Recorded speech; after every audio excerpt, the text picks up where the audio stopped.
বাংলাদেশ পুলিশের সদস্য হতে গেলে যে সকল ধাপ অতিক্রম করতে হয় সেই সকল ধাপ সফলতার সাথে কিভাবে উত্তীর্ণ হবেন তা কি আপনার জানা আছে? যদি জানা না থাকে তাহলে আমাদের এই অনলাইন কোর্সটি হচ্ছে আপনার জন্য।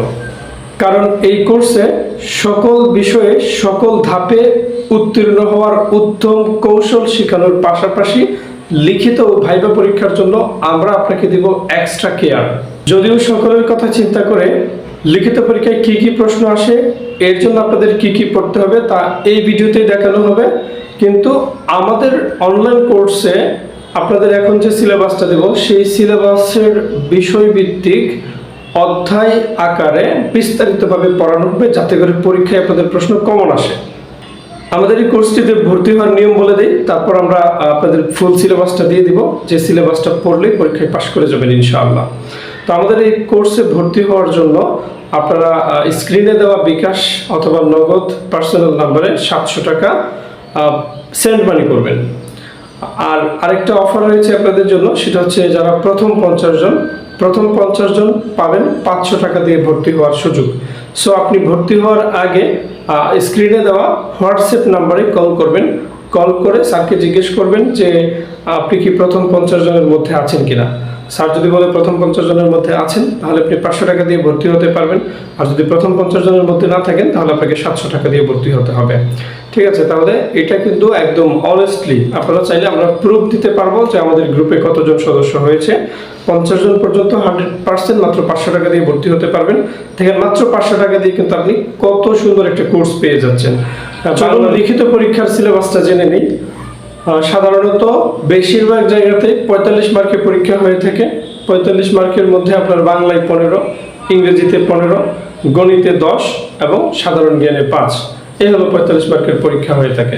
তো বাংলা থেকে কোন কোন জায়গা থেকে প্রশ্ন আসবে, বাংলা বিষয়ে কোন কোন জায়গা থেকে প্রশ্ন আসবে, আমরা যদি দেখি বাংলা ব্যাকরণের যে পার্ট আছে সেখানে বাক্য গঠন, বানান শুদ্ধি, সমার্থক শব্দ, বিপরীত শব্দ, এক কথায় প্রকাশ, কারক বিভক্তি, বাগধারা ও প্রবাদ, উপসর্গ ও প্রত্যয়, সন্ধি ও সমাস এবং অনুবাদ, ইংরেজি থেকে বাংলা অনুবাদ, তারপরে একটা ভাব সম্প্রসারণ আসতে পারে।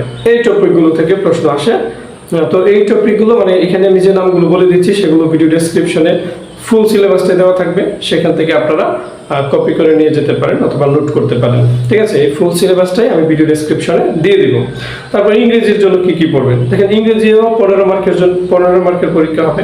তো ইংরেজির জন্য আপনারা পড়বেন parts of speech, tense, voice, narration, preposition, article, right form of verb, translation মানে বাংলা থেকে ইংরেজিতে অনুবাদ করা, ভোকাবুলারি, সিনোনিম, সিন্টোনিমস যেটা সিম্পল, সেন্টেন্স স্ট্রাকচার, এই কয়টা আইটেম পড়লেই হয়ে যাবে। তারপর গণিতের জন্য যেগুলো পড়তে হবে, সংখ্যা পদ্ধতি, শতকরা, লাভ ক্ষতি, ভগ্নাংশ, গড়, বীজগাণিতিক রাশি, অনুপাত ও সমানুপাত, বয়স সংক্রান্ত বিষয় থেকে প্রশ্ন আসতে পারে, পিতাপুত্র বা এই ধরনের। তারপরে হচ্ছে সময়, কাজ ও দূরত্ব, সাধারণ লাভ ক্ষতি, জাস্ট এতটুকু পড়লেই হয়ে যাবে। সাধারণ জ্ঞানের জন্য যে বিষয়গুলো পড়তে হবে তা হচ্ছে বাংলাদেশ বিষয়াবলী, সংবিধান ও সরকার ব্যবস্থা, মুক্তিযুদ্ধ ও স্বাধীনতা যুদ্ধ, জাতীয় সংসদ ও সংবিধানের ধারাগুলো। তারপরে হচ্ছে আপনার পড়তে হবে বাংলাদেশ সম্পর্কে সাধারণ তথ্য, মোট জেলা কতটি, বিভাগ কতটি, সংবিধানের বছর, জাতীয় পতাকা, জাতীয় সঙ্গীত ইত্যাদি সম্পর্কে সুস্পষ্ট ধারণা থাকতে হবে। আন্তর্জাতিক বিষয়গুলোর মধ্যে আপনাকে পড়তে হবে আন্তর্জাতিক সংস্থার সদর দপ্তর কোথায়, ইউএনও, সার্ক ইত্যাদিগুলো সম্পর্কে আপনার জানা থাকতে হবে। প্রতিবেশী দেশ সম্পর্কে আপনার তথ্য জানা থাকতে হবে। সাম্প্রতিক বিশ্ব ঘটনা, সাম্প্রতিক বিষয়ে যে সকল ঘটনা ঘটতেছে এই সকল বিষয়ে আপনার জানা থাকতে হবে। গুরুত্বপূর্ণ দিবস ও ইভেন্টগুলো সম্পর্কে আপনার জানা থাকতে হবে, জাস্ট এতটুকুই। আর ভাইবার জন্য মানসিক দক্ষতা, সাধারণ বুদ্ধিমত্তা, তারপরে আপনার ধরেন পার্সোনালিটি সম্পর্কে ভালো ধারণা থাকতে হবে, সুন্দর করে গুছিয়ে প্রশ্ন উত্তর দেওয়ার যোগ্যতা থাকতে হবে। এই সকল বিষয় আমরা আমাদের এই কোর্সে শেখাবো ইনশাআল্লাহ। তো সিলেবাসের যে চ্যাপ্টারগুলো, অধ্যায়গুলোর নাম বললাম, এই সবগুলো অধ্যায় আমরা ধরে ধরে শিখাবো। যারা বিস্তারিতভাবে পড়ে পরীক্ষায় প্রশ্ন কমন এনে লিখে আসতে চান তারা আর দেরি করবেন না, অবশ্যই আমাদের এই কোর্সে ভর্তি হয়ে যাবেন। ভালো থাকবেন, আল্লাহ হাফেজ।